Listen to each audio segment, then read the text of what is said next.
télévision di ITV di leen gërëm itam ci li ngeen ñu déglu ci iRadio 90.3 ngeen ànd ak seen mbokk Mamadou Sy di leen dalal ak jàmm ci seen émission l'invité de la rédaction di dalal ni ki tey jile Mor Mbaye Diop nekk économiste spécialiste en gestion et suivi évaluation de projet nekk itam coordonnateur de projet à la FENAGIPECH bokk ci membre fondateur du réseau national de la cellule de valeur huître au Sénégal moom kon nekk suñu gan ni ki tey jile Mor Mbaye Diop maa ngi lay nuyu. maa ngi lay fay Mamadou Sy di la sant di gërëm si invitation bi ngeen ñu jagleel si télé bi nga xamante ni mooy ITV ñu war fi ñëw tey waxtaanee yéen si benn journée nationale de l'huître bu ñu war a organiser le 29 janvier 2026 fii ci Dakar à la place du souvenir fële ca Dakar. mu nga junj na ko laata ñuy dugg ci waxtaan wi dañ kon soq ak moom waxtaan ci lépp li nga xam ne aju na ci mbirum huître ñu àddu ci dem ci wàllum ñi nga xam ne ñoom ñoo ci yëngatu fuñ ci toll ci réewum Sénégal ci wàllum exportation li nga xam nag moo di boobu les produits waaye itam ci wàllum koom lu mën a indil réew mi ñu nar itam wax ak moom ci li nga xam nag junj na ko bés boo xam ni moom lañ jagleel huître ñu war ko amal ñaar fukki fan ak juróom-ñeent ci weeru janvier bu ñu nekk jilee alors Mor Mbaye Diop li nga xam ni moom mooy huître ñu gis ni ci jamono ji nit ñi ñu ngi koy gën a xam nit ñi itam ñu ngi koy gën a mën a bàyyi xel di dem ci boobu lépp secteur ndax loolu day firndeel ni que secteur bi mu ngi dund te itam li nga xam ni ci wàllum koom liñ ci doon xaar mu ngi koy indil ñi nga xam ne ñoom ñoo ciy yëngu. waaw jërëjëf monsieur si laaj bi secteur bi ñuy wax la filière huître ñu gën ko xam si wolof muy yoxos secteur la boo xamante ni si bu am solo la li ko waral ci colo gi mu am mooy ne secteur la boo xamante ñi ci yëngatu d'abord ñu am solo lañ ci Sénégal ay góor ay jigéen dañ ci yëngatu yëngu-yëngu yu ñu ci yëngatu nag day am ay jeexatal ci activité économique gu réew mi boo xoolee Sénégal boo demee ci gox-goxaan yi ñuy wax les zones côtières surtout dans les îles du Saloum fépp fu am ndox jigéen ñi dañuy def mbayum yoxos laaj bi nga laaj nag par rapport est-ce que ñi ci yënguti ñi ngi ci commencé gis seen bopp mën naa ne ñi ci yënguti ñi ngi ci commencé gis seen bopp bu baax lu waral loolu nag moom mooy ne danoo commencé def li ñuy wax valorisation de la chaîne de valeur huître mooy danoo commencé di jox gëdd filière bi commencé ko ci production bi ci transformation bi mais aussi ci commercialisation bi acteur bu nekk ci moyen bu mu toll ñi utiliser ay bonnes pratiques mooy ay jumtukaay yoo xamante ni yu sell la yu mucc ayib de telle sorte que dina ñoŋal gàncax googu ñuy wax yoxos ci biir Sénégal mu nekk benn secteur boo xamante ni de pourvoyeur de création d'emploi la ci biir réew mi beneen bi mooy njariñ bi moom mooy dafa riche en nutrition mooy meññeenteef yi muy génne ci yoxos boobu noonu ku koy consommer di am benn jeexital ci sa santé ci sa wér-gu-yaram kon nekk na secteur boo xamante ni lu jata bàyyi xel la ci loolu noonu lu ñu wax suñu réseau bi nga xam ne moom la wax muy le réseau national de la chaîne de valeur huître benn cadre boo xamante ni de concertation la boo xamante ni acteurs yi nga xam ne ñoo nekk ci chaîne de valeur bi ma wax yooyu yëpp dañ ciy daje l'État les GIE ostréicoles les entreprises individuelles doo xamante dañuy yëngatu ci dans la chaîne de valeur ostréicole dañ ciy daje ndoo di xalaatandoo pour que réseau boobu mu nekk di jouer un rôle stratégique d'abord au niveau national réseau boobu nag avant muy nekk di am c'est grâce lu ñuy wax un projet boo mu ngi tudd Fish for ACP projet boo xamante ni li ñuy wax FAO lëkkaloo ci ak l'État du Sénégal le ministère de l'économie maritime et de la pêche ñoo ko jëmbal ci biir Sénégal di ko doxal ci doxal boobu loolu nag moo waral acteur bi nga xamante ni fépp fu mu nekk ci chaîne de valeur bi projet boobu noonu le réseau RANACVA ñi ngi leen di accompagner de telle sorte que ñoom ñi yëngut ci secteur boobu noonu muy chaîne de valeur huître Sénégal ñu gis ci ci seen bopp. alors tey li nga xam ni moom mooy huître bi ndax tey ci wàllum njënd mi ak njaay mi wala sax ci exportation bi ndax mën nañu wax ni que tey Sénégal mën na produire huître yoo xam ni yu doy ba sax muy koy yóbbu ca bitim réew. laaj boobu dama si tontu ne lu mën a nekk la li ko waral moom mooy composante yi nga xamante ni moo war a tax mbayum yoxos mu nekk succès dafa am ci réewum Sénégal bu dee ndox am na fi bu dee wax des zones yi nga xamante ni dafa propice dafa mucc ay pour que yoxos mën fee développer am na fi li ñuy wax mangrove bi am na fi loolu moom mooy production naturelle bi nga xamante mooy jóge si yoxos bi si aalam bi mais en parallèle de côté dafa am beneen production boo xamante ni li ñuy wax ostréiculture boo xamante ne si olof mooy mbayum yoxos kon boobu la ñaar yooyu noonu mooy production traditionnelle bi nga xamante ni jigéen ñi wala ñi nga xam ñooyu ko dañuy dem si mangrove bi witt fa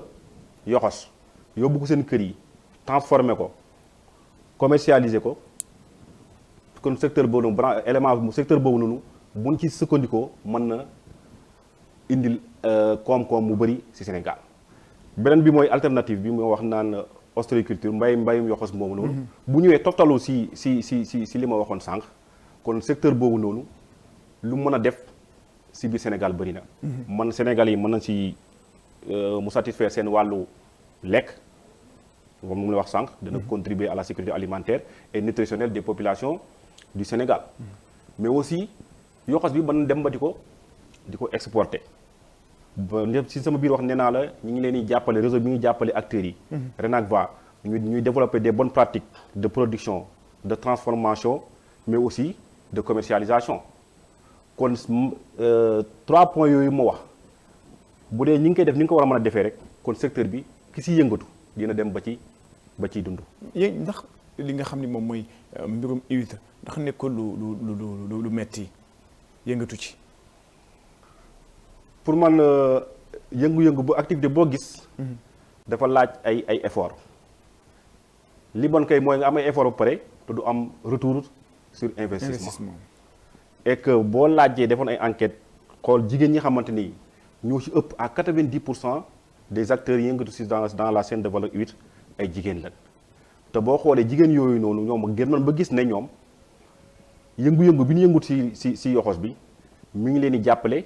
si muy améliorer leur revenu kon ku di amélioration de leur revenu kon da nga wax ni dina contribution au développement économique et social de ces femmes de ces zones côtières mais aussi globalement du Sénégal kon yëngu-yëngu la boo xamante ni état Sénégal à travers ay partenaires techniques et financiers lu mel ni FAO le projet FISFO SCPI c'est depuis 2002 boobu léegi ñuy def organisation lu mel ni journée nationale de l'huître kon secteur la boo xamante ni am na ni yaqin ne état Sénégal à travers ay stratégie ay projets et programmes yoo xamante ni mi ngi koy dérouler jëmale ko ci secteur yoxos boobu noonu buñ ci demee ba ci biir bi dinañ xam ne njëriñ dong lay indil les communautés de pêche du Sénégal et plus largement les populations sénégalaises yi nga xamante ni produits yi jógee foofu noonu ñoom ñoo koy consommer di ko jëriñoo ci seen plat problème beneen bi mooy dem nañ ba huître yoxos boobu noonu actuellement ñu def ci ay innovation ci wàllu restauration yi def ci ay innovation ci wàllu nu ñu koy transformer léegi li ñu wax yoxos bu huître fraîche oui ñu ngi koy valoriser de telle sorte que jigéen bi mi nga xamante ni da doon def ay effort comme question bi nga posé woon sànq dafa métti léegi au lieu mu def ay effort yooyu noonu di transformer yeneen charge ko dañ koy jàngal renforcement de capacité de sorte que huître bu tooy boobu noonu mu di ko commercialiser jàngat bi wane na nag huître bu tooy boobu noonu moom moo gën a ëpp valeur ajoutée aussi wàllu koom par rapport ak huître bi nga xamante ni mooy transformé et séché kon laaj bi mooy secteur la boo xamante ni pourvoyeur de richesse mais aussi qui mérite d'être encadré structuré d'où la mise en place de ce réseau dénommé RENACVA qui est un cadre comme lu ma ko wax ensemble multi-acteurs regroupant tous les acteurs yi nga xamante ne dañuy yëngatu dans la chaîne de valeur huître au Sénégal. dafa am itam loo xam ne dama koy bëgg di laaj ndax Sénégal yi maanaam ci wàllum jëfandikoo nu ñuy jëfandikoo jën nu ñuy jëfandikoo yeneen xeetu produit ndax Sénégalais yi xam nañu bu baax ndax ñu ngi koy jëfandikoo maanaam bu wees hôtellerie ak restauration yi ndax Sénégalais yi itam ñu ngi ñëw di jënd produit boobu di huître ndax xam nañ ko bu baax. moi je pense que yoxos moom c'est mën naa ne Sénégalais yi xam nañu ko mais peut-être mën naa ne yeneen dëkk yi ñoom peut-être ñoo gën a am benn yaqin sur l'élément nutritionnel surtout nutritionnel bi am si biir yoxos waaw parce que le fruit de mer la te fruit de mer boo xamante ni bu riche en nutrition la boo xamante mën nga ko utiliser si comme bi yow sama mbokk ab siyeen nga si plat yu bëri mën nga utiliser lu mel ni yoxos huître frais bi ma wax ni sànq mën nga si am ay plat yu innovant yoo xamante ni boo demee comme li nga wax sànq si hôtel yi nga xamante ni moom nga cité tout à l'heure dañ koy jëfandikoo di ko jaayee nag ay prix yoo xamante ni yu xaw a conséquent la par rapport à la demande mais aussi par rapport aux clients. D'accord alors dafa am itam leneen loo xam ni faaw ñu wax ko sànq yaa ngi wax ni mbir mi moom tarkal macha allah ku ci yëngatu di nga am ci wàllum koom-koom maanaam daal di nga ci gis sa bopp ndax secteur la boo xam ni boo xam ni daal coono boo ci daj daal di nga cee mën a gis sa bopp ndax nekkul itam da jaar benn secteur boo xam ni benn cercle fermé la yoo xam ni bëriwul ak ñoo xam ni ñu yëngatu dafa am nit ñoo xam ni daal xam nañ dañoo teel a xam njëriñ bi daw wutali ko tëju seen biir di ko ci liggéey. non c'est pas un secteur boo xam ne c'est un cercle fermé li ko waral moom mooy sax le 26 bi ñu jëm dañ def journée nationale. de l'huître. ku di journée nationale de l'huître kon néewul loo xam ne lu ñuy nëbb la. lu ñuy siiwal la pour que acteurs yi nga xam ne ñooy yëngut si autour de la chaîne de valeur huître ñu xam ko pour que ñeneen ñi nga xamante ni dañoo si amoon ay lu leen sa xaw a réer ñu xamal leen ko. d'accord xam naa bu nee ba ci biir. sur journée boobu noonu objectif yi nga xamante ni moom lañ ci décliné dina la permettre ñu mën a wax ne néewut secteur boo xamante ni bu fermé la. justement ci journée boobu bi nga xam ni bëgg ngeen ko amal ñaar fukki fan ak juróom-ñeent ci weeru janvier du 29 janvier 2029 atum ngeen ji ban thématique atum 2026 maa ngi naan 2022 ban thématique ngeen tànn maanaam ban thème ngeen tànn ngir màggal li nga xam ne mooy boobu la bés. waaw bala ñoo dem si journée bi sax dama doon ñaan. nga may ma dafa am benn pré-journée boo xam ne moo jiite journée bi avant journée bi. dafa am benn pré-journée maanaam laataa ngeen dem ci journée bi. avant ñu dem ci journée bi ngeen di xewal. le 28. dafa am lu xewal. loo xamante ni en même temps si journée bi la bokk. ñi ngi ko tuddee activité pré-journée nationale de l'huître. ñu ne si veille boobu noonu li ñu ki def mooy day am benn concours boo xamante ni dañ koy def boo xam ñu ko tuddee cahier débat boo xamante ni day am étudiant am ay acteurs yi nga xamante ni ñi yëngut dans la chaîne de valeur huître ñooy daje. bu ndaje ci la leen di wax dañuy weccante xalaat sur les enjeux yi nga xamante ni mooy tourner autour de la chaîne de valeur huître yoxos si biir Sénégal. loolu mooy journée bu le 28. bu nee ba si le 29 bi jour J bi. dafa amaat yeneen activités yoo xamante ni moom mooy tontu sa question bi nga laaj par rapport ak ci lan lañ ci waxtaanee. lan ci waxtaanee. lu ngeen ci waxtaanee. dinañ ci waxtaanee li ci njëkk dinañ organiser lu mel ay panel. ñaari panel boo xamante ni panel bu njëkk bi day wax technique d'élevage, de valorisation et de purification des huîtres. maanaam quel besoin pour le Sénégal. mooy ne ni ñuy soppaliquer ni ñuy transformer yan jumtukaay la jigéen ñooñu noonu acteurs yooyu nga xam ñoo yëngu dans la chaîne de valeur huître di def ci biir Sénégal yan jumtukaay yoo xamante day respecter les bonnes pratiques. mais day respecter environnement bi respecter la gestion de la ressource moom la ñu war a mën a promouvoir ci journée boobu de telle sorte que cette filière boobu noonu duñ ko caxatee ba mu mujj yàqu. si loolu mooy benn panel la boo xam ne dina waxtaanee si loolu pour loolu mën a ñu prévoir yan la Sénégal lan la soxla en terme de jumtukaay ay yan besoin dana ko fa waxtaanee si le 29 bi. beneen bi mooy dana am benn panel boo xamante day jëm si wàllu financement. ku ne secteur boo mën di wax dana laaj ay financement. tout à fait bu baax dinañ si waxtaan le rôle des femmes et des jeunes dans la chaîne de valeur ostréicole. Quel mécanisme de financement inclusif loolu si wolof mooy jigéen ñi xale yi ban rôle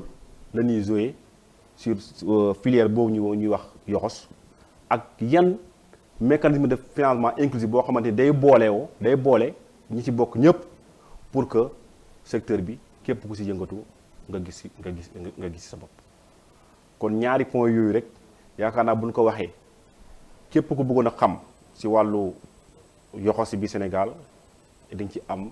boo ñëwee ba sa journée ba dañ ci woo Sénégalais yëpp nag ñu ñëw fa bu ñëwee dinañ xam ne dina permettre ñu gën a xam secteur bi mais si dinañ permettre ñu partager leen des bonnes pratiques yi nga xamante ni des bonnes pratiques de gestion des ressources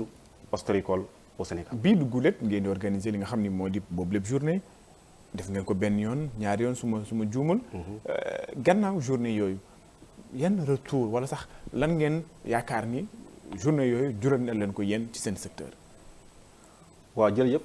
parce que journée yi depuis 2002 laa la wax lañ ko doon organiser à Joal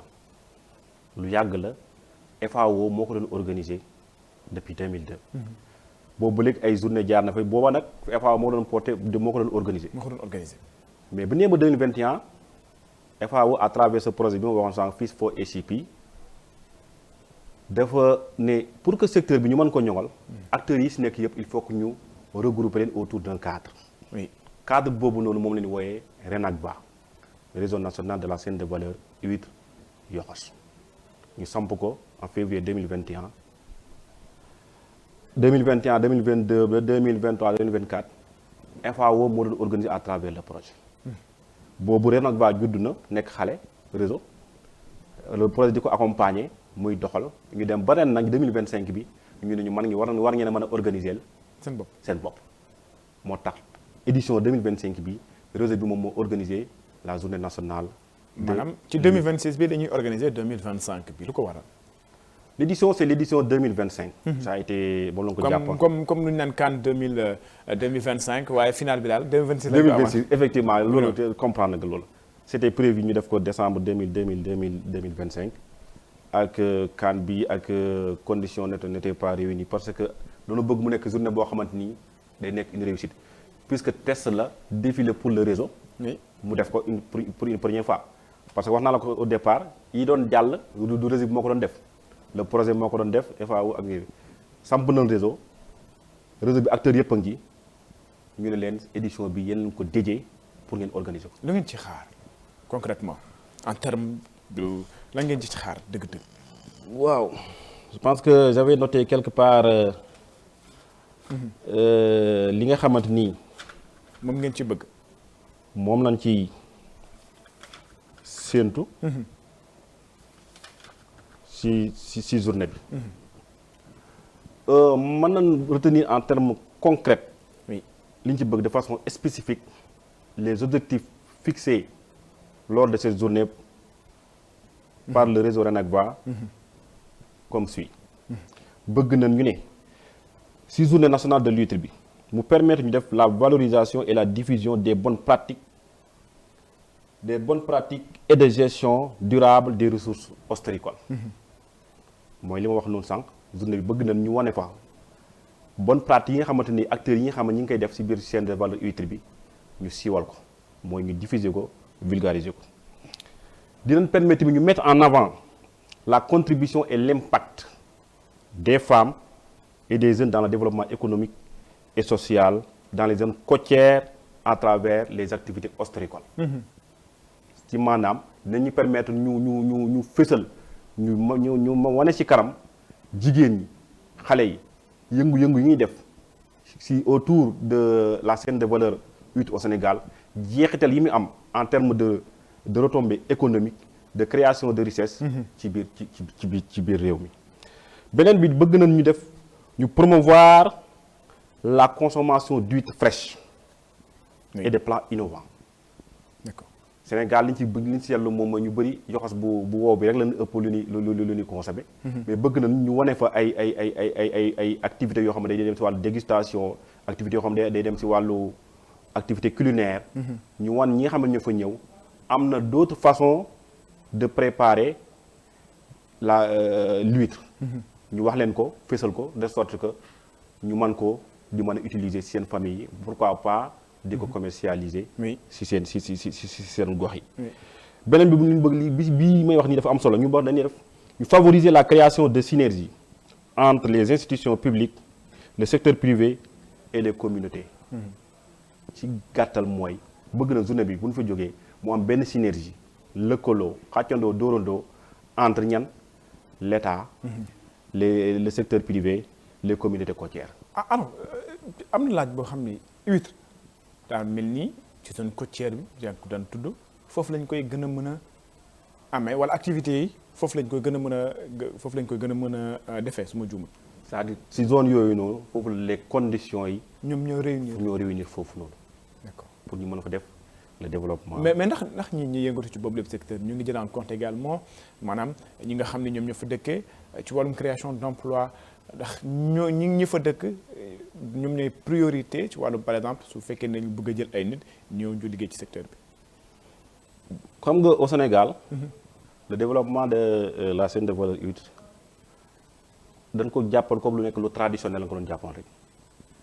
communauté yi nga xam ne ñoo nekk dans les communautés de pêche du Sénégal huître bi day nekk ci mangrove bi. comme ni pêcheur bi di demee jël gaalam dem nappi jigéen bi tamit day dem ci mangrove bi witt yoxosam ñëw transformé jaay. ci loolu après diagnostic boo xamante ni bu approfondi ci lañ xool ne secteur bi am na richesse mais ñu ci bëri valoriser woon ko. ci loolu lu mel ne FAO le projet FESIP et en même temps le réseau bi nga xam mooy RENACBA ñu mettre ko en place pour que ñi ci yëngatu. activité bi mu leen di dundal. Actuellement boo xoolee Sénégal am na des entreprises ostréicoles yoo xamante ni dañ koo constituer. oui propre ñu am ay statut juridique. ku di entreprise ostréicole kon am na reconnaissance kon ñi ciy yëngatu am na formalisation yu ci am. ban mën a gis seen bopp ci activité boobu. y a des GIE tamit ostréicoles. yoo xamante ni réseau bi da leen encadré. de sorte que ñu mën a gis seen bopp ci kër. y a des lu mel ni ay OP des organisations professionnelles. yoo xamante dañuy yëngu dans le secteur de la pêche et de l'aquaculture yoo xamante ni dañuy yëngu ci domaine boobu. tout à fait alors ñu ngi may wax lu ñu dese ci waxtu bëreetul ma bàyyi la peut-être dernier message boo xam ni yaa ngi koy bëgg nga ko lancer à travers journée bi nga xam ni moom ngeen di waajal. dama bëgg wax rek ne le 29 peut-être bu doon temps bi ñu permettre ñu def le déroulement des activités. oui du 29. du 29 dafa xaw a xam naa ne moom mbir yu bëri dina am ay panel. dina am ay cas débat mooy pré-journée bi. mooy cas débat dina am ay panel aussi. dina am yeneen activités yoo xam ne dina am ci bés bi. dina am ci biir bés bi. ci bés bi waaw. dina am cas débat bi à la veille la nga ko def le 28 oui. mais le 29 bi dinañ jox les participants yi nga xamante ñoom ñoo gagné les meilleurs ñu jox leen ay raaya. si jour bi la ñuy def les deux panels yi ma waxoon sànq. tout à fait dina am ay exposition da ci am. exposition xam ne boo demee ay stand lañu fay def ñu permettre GIE yi nga xam ne ñoo nekk ci biir Sénégal yëpp gox gaan yi fa nga nekk nga ñëw si produit yoxos bi la nga ciy transformé nga ñëw nga exposé ko nga wan ko participants yi nga xam ne ñu war a ñëw foofu noonu. am na solo xam nga lu am na solo. beneen bi mooy dina fa am lu mel ni ay lu ma wax sànq ay panélistes yoo xam ne dinañ fa ñëw. liñ fa séentu nag si wàllu ay participants dina fa séentu plus de 300 à 500 participants. yoo xamante ni incha allah dañuy jógee si divers secteurs. lu mel ni les institutions publiques da leen fa séentu. le ministère de l'économie maritime. et de la pêche et de l'économie maritime.